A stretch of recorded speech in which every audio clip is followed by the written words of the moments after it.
بسم الله والصلاة والسلام على رسول الله. إن شاء الله تكونوا لاباس، إن شاء الله تكونوا بألف صحة.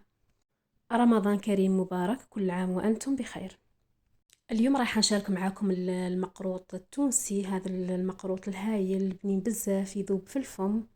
بقاو معايا للأخير باش تعرفوا على المقادير وعلى كيفية تحضير هذا المقروط. نبداو أولا بالمقادير تاع العجينة. هنا استعملت كيلو تاع دقيق متوسط مع 250 غرام فرينة، واللي تحب كمية قليلة تستعمل نصف المقادير. مغرفة صغيرة خميرة الحلويات ومغرفة صغيرة ملح. نحتاج أيضا 400 مليلتر زيت زيتون سخون. كما تقدروا تعوضوا هذا الزيت بالزيت العادي اللي ما يحبش زيت الزيتون. الأصل في هذه الوصفة هو زيت الزيتون. أول مرحلة نقوم بها نحضروا العجينة تاع هذا المقروط. نخلطوا المقدار تاع الدقيق المتوسط مع الفرينة. كيلو دقيق مع 250 غرام فرينة. نزيدوا الملح، مغرفة صغيرة ملح ومغرفة صغيرة خميرة الحلويات. نخلطوا هذه المكونات مع بعض ونبدأ نزيدوا الزيت بالتدريج. في هذا المقروط الزيت ما لازمش يكون بارد. نزيدوا الزيت بالتدريج ونحاولوا ندخلوه مليح في هذا الدقيق. راح تلاحظوا معايا في هذا الفيديو كيفاش ندخلوا الزيت في هذا الدقيق جيدا باستعمال الأيادي. الطريقة معروفة كامل تعرفوها. لازم نديروا جميع هذه الخطوات باش هذا المقروط ينجح معاكم ويجي هشيش ويذوب ذوبان. انا هنا حضرت كمية كبيرة، استعملت كيلو تاع دقيق، واللي تحب كمية قليلة تستعمل نصف المقادير. 500 غرام دقيق متوسط مع 125 غرام تاع فرينة. هنا درت هذه العملية هذه باش ندخل الزيت مليح في هذا الدقيق، باش نتأكدوا أنه هذا الدقيق بسسناه مليح. نشكلوا كرية في اليد. كي تبقى هذه الكرية متماسكة يعني هذا المرحلة نجحنا فيها.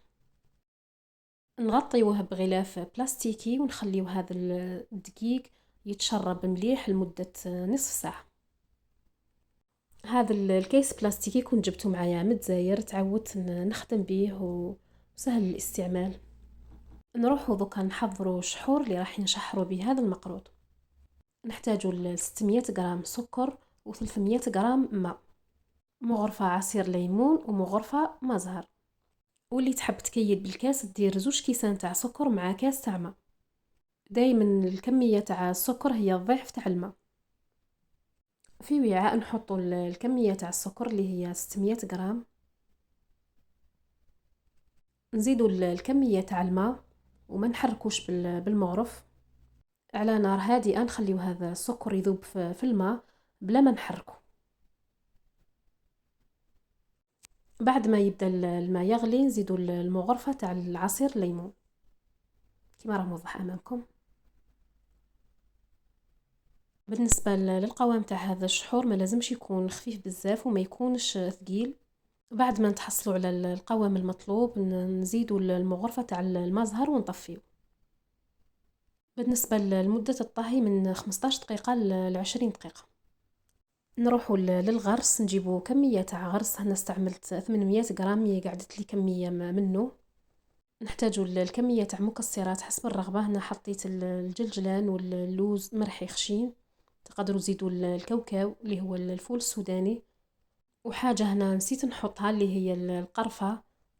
نتوما ما تنسوهاش، حطوا مغرفة صغيرة تاع قرفة. نحتاجوا ايضا حوالي 2 مغارف كبار تاع زيت الزيتون باش ندلكوا به هذا الغرس، باش هذا الغرس ما يجيش يابس ويبقى طري لمدة طويلة. هنا حطيت كمية من اللوز وكمية من الجلجلان وشوية تاع زيت الزيتون ودلكت هذا الغرس مليح. كما قلت لكم ما تنسوش تحطوا مغرفة صغيرة تاع قرفة، راح تمد نكهة هايلة لهذا الغرس. هنا بعد ما دلكت هذا الغرس جيدا شوفوا النتيجة اللي تحصلت عليها. بعدها قسمته إلى قطع وشكلتهم دي بودة ولا حرابش.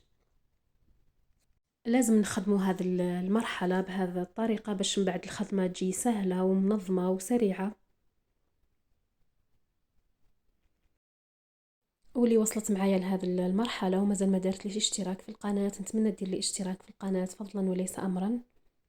واللي عجبتها هذا لا فيديو متنساش دير جيم للفيديو.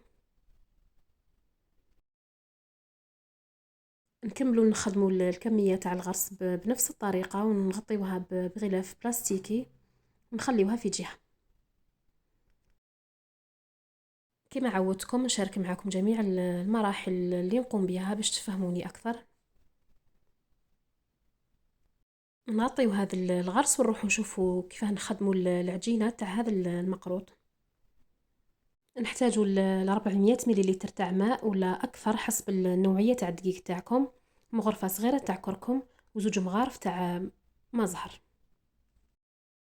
نجيبو الكمية تاع الماء نحطو فيها المغرفة صغيرة تاع الكركم بهذه الطريقة. نخلطو جيدا هذا الكركم في الماء بالمغرفة حتى يذوب. بعدها نزيدو زوج مغارف تاع ما زهر. هذا الكركم راح يمد لون باهي لهذا المقروط ويجيكم بنين. نخلطو هذا المزهر مع الكركم والماء مليح. بعدها نبداو نضيفو هذا الماء بالتدريج كما راه موضح امامكم، ونحاولوا نلمو هذه العجينه باستعمال الاصابع، ما ندلكوهاش باش هذا المقروط ما يجيش يابس. في هذه المرحله ممنوع الدلك، باسكو كان ندلكوها هذا العجينه راح تجي يابسه والمقروط راح يجي يابس ويفسد. نخدمو غير بالاصابع تاع اليد ونزيدو الماء بالتدريج ونلمو هذه العجينه بالعقل كما راه موضح امامكم. عملية سهلة وبسيطة والنتيجة راح تكون هايلة، راح تحصلوا على مقروط هايل يذوب ذوبان وما يجيكمش يابس. نشكلوا كرية ونتأكدوا أنه حطينا الكمية الكافية من الماء لهذه العجينة.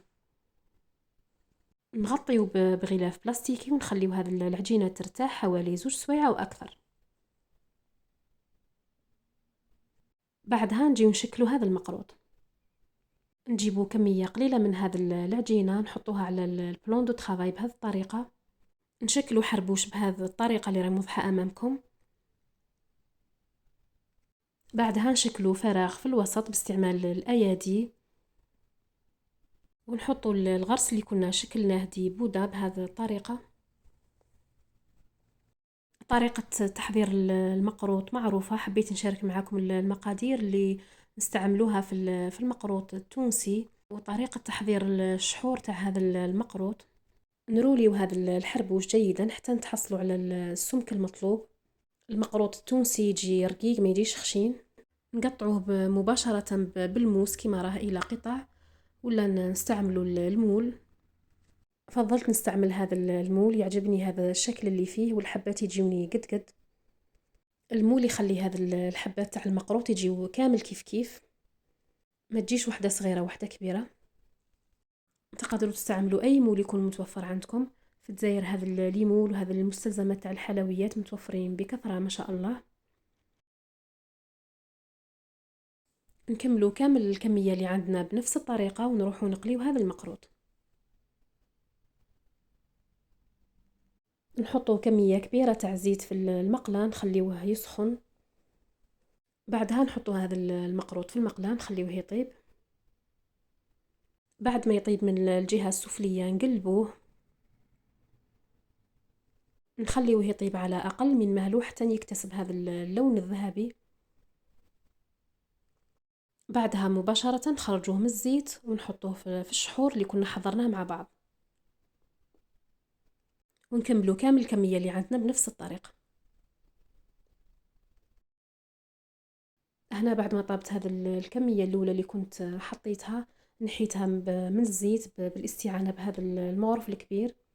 لازم المغرف يكون مثقوب باش هذا الزيت ما تبقاش في المقروط.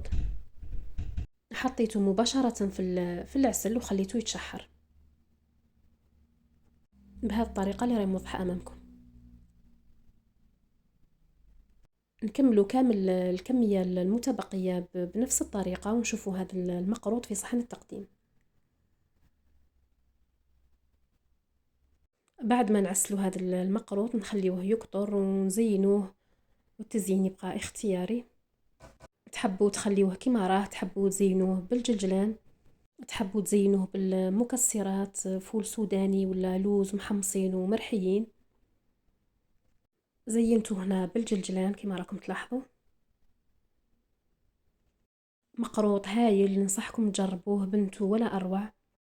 نقدموه مع تاي بالنعناع في السهرات الرمضانية، وبغير رمضان نحبوا ناكلوا هذا المقروط. رايحة نقسم معكم حبة تشوفوا شكله النهائي، يذوب في اليد قبل الفم ما شاء الله. وصلنا لنهاية الفيديو، إن شاء الله الفيديو الجاي تلقاكم في أحسن الأحوال. في أمان الله.